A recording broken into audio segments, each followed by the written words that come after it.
Hi ನಮಸ್ತೆ ಸ್ನೇಹಿತರೆ, welcome back to my channel.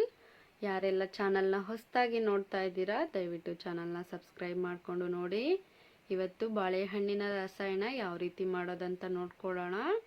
ನೋಡಿ, ಈ ರೀತಿ ಬಾಳೆಹಣ್ಣನ್ನು ಸಿಪ್ಪೆ ತೆಗೆದು ಸಣ್ಣದಾಗಿ ಈ ರೀತಿ ಕಟ್ ಮಾಡಿಟ್ಕೊಳ್ಳಿ.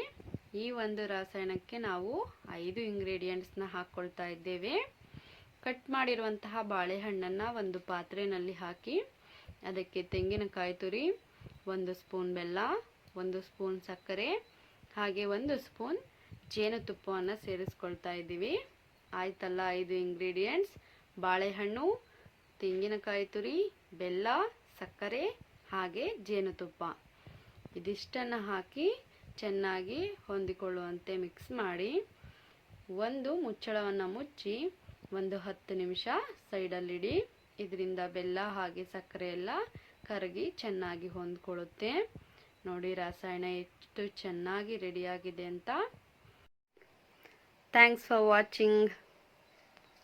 ಚಾನಲ್ನ ಸಬ್ಸ್ಕ್ರೈಬ್ ಮಾಡ್ಕೊಳ್ಳೋದನ್ನು ಮರಿಬೇಡಿ. ಹಾಗೆ ಒಂದು ಲೈಕ್ ಮಾಡಿ ವಿಡಿಯೋ ಇಷ್ಟ ಆದರೆ.